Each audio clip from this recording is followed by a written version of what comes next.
అటవీ సిబ్బందిపై దాడి చేసి ఆ తర్వాత కారులో ఎక్కించుకొని కారులో కొట్టుకుంటూ తీసుకెళ్లి ఆ తర్వాత శ్రీశైలం దేవస్థానం అతిథి గృహంలో రాత్రంతా బంధించి విపరీతంగా టార్చర్ చేసిన వ్యవహారంలో టీడీపీ శ్రీశైలం ఎమ్మెల్యే బుడ్డా రాజశేఖర రెడ్డి పైన కేసు నమోదు చేశారు.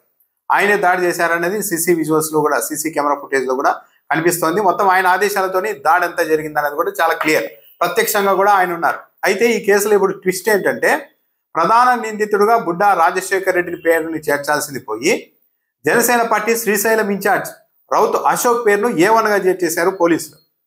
దీనిపైన ఇప్పటికే పవన్ కళ్యాణ్ చాలా సీరియస్ అయ్యారని కూడా చెప్పారు. ఎందుకంటే పవన్ కళ్యాణ్ అటవీ శాఖ మంత్రిగా ఉన్నారు. ఆయన శాఖకు సంబంధించిన సిబ్బందిపైనే ఎమ్మెల్యే బుడ్డా రాజశేఖర రెడ్డి దాడి చేశారు. దీంతో డిప్యూటీ సీఎం కూడా చాలా సీరియస్ గా స్పందించారు. ఎమ్మెల్యే పైన కేసు నమోదు చేయాల్సిందిగా ఆదేశించారు అంటూ కూడా వార్తలు వచ్చాయి. అయితే ఇప్పుడు కేవలం ఇది టీడీపీ పాపం మాత్రమే కాదు, ఇందులో జనసేన పార్టీ నాయకుల భాగస్వామ్యం కూడా ఉంది.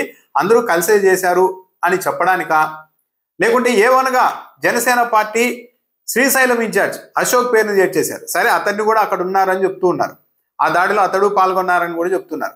అయినప్పటికీ కూడా పెట్టాల్సి వస్తే అతన్ని A2గా పెట్టాలి, ఎమ్మెల్యేనే A1గా పెట్టాలి. ఎందుకంటే మొత్తం ఆర్గనైజ్ చేసింది, అక్కడ దాడి చేసింది, ఆదేశాలు ఇచ్చింది, ఆ తర్వాత వాళ్ళని కారులో ఎక్కించాల్సిందిగా చెప్పింది, ఆ తర్వాత అతిథి గృహంలో బంధించి కొట్టేలా చేసింది, మొత్తం అంతా ఎమ్మెల్యేనే. స్వయంగా ఆయన అక్కడ ఉన్నారు. ఆయన కాదని జనసేన పార్టీ ఇన్ఛార్జ్ని A1గా పెట్టేశారు. అంటే ఇప్పుడు జనసేన పార్టీ ఇన్ఛార్జ్ మొత్తం చేస్తే పక్కనున్న ఎమ్మెల్యే చూస్తూ ఉన్నారా? అంటే జనసేన పార్టీ ఇన్ఛార్జ్ ఆదేశాలు ఇస్తే వాటిని ఎమ్మెల్యే ఏమన్నా పాటించారా? సరే, ఆ దాడిలో జనసేన పార్టీ శ్రీశైలం ఇన్ఛార్జ్ కూడా పాల్గొని ఉండవచ్చు, ఉన్నారని కూడా ఉద్యోగులు చెప్తున్నారు. ఆయన కూడా ఉన్నారని, పాల్గొని ఉండవచ్చు. కానీ ఆయనేం ఆదేశాలు ఇచ్చి ఉంటారు కదా. ఎమ్మెల్యే అనే వ్యక్తి అడ్డుకొని ఉండి ఉంటే ఇది జరిగేదే కాదు కదా. మొత్తం ప్రోద్బలం కొట్టింది, ఇదంతా ప్రోత్సహించింది మొత్తం MLA Budda Rajasekhara Reddy, Janasena TDP MLA. కానీ ఆయన్ని A2గా పెట్టి A1గా జనసేన పార్టీ శ్రీశైలం ఇన్ఛార్జ్ A1గా చేర్చారు.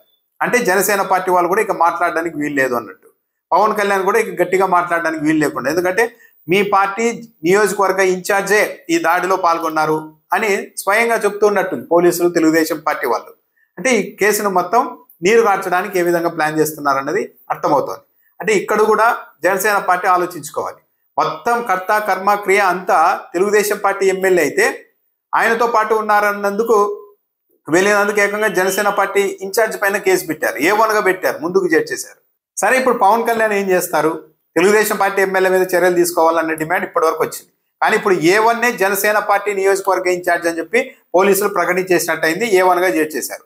ఇది వరకు ఇలాంటి వ్యవహారాల్లో ఎవరన్నా ఇన్వాల్వ్ అయితే వెంటనే సస్పెండ్ చేయడం, పార్టీలో తమకు అన్యాయం జరుగుతోందని చెప్పినా, కూటమిలో తమకు అన్యాయం జరుగుతోందని ఎవరన్నా ఇన్ఛార్జీలు ప్రశ్నించినా వాళ్ళని వెంటనే సస్పెండ్ చేస్తూ వచ్చిన పవన్ కళ్యాణ్ ఇప్పుడు ఈ అటవీ సిబ్బందిపై దాడిలో పాల్గొని పోలీసుల చేత A1గా పెట్టించుకోబడిన శ్రీశైలం జనసేన పార్టీ ఇన్ఛార్జ్ పైన కూడా వేటు వేస్తారా?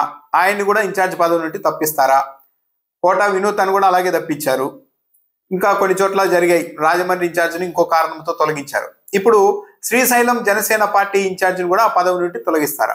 ఒకవేళ జనసేన పార్టీ ఆ పని చేస్తే మళ్ళీ ఆ తర్వాత టీడీపీ మీదకి నిందెళ్తుంది. జనసేన పార్టీ వాళ్ళని వేటు వేశారు, మరి మీ ఎమ్మెల్యే మీద మీరేం చర్యలు తీసుకున్నారు పార్టీ పరంగా అన్న చర్చ కూడా వస్తుంది. సో ఇప్పుడు జనసేన పార్టీ ఏం చేస్తుంది, దీని మీద ఎలా రియాక్ట్ అవుతుంది అనేది చూడాలి. మొత్తానికైతే A1గా అందరికీ కనిపించేది, చూసేది, అందరూ చెప్పేది ఏంటంటే A1 ఈ కేసులో ఎమ్మెల్యే బుడ్డా రాజశేఖర రెడ్డి అవుతారు. కానీ విచిత్రంగా జనసేన పార్టీ ఇన్ఛార్జిని A1గా పెట్టేసి A2గా ఎమ్మెల్యేని పెట్టారు.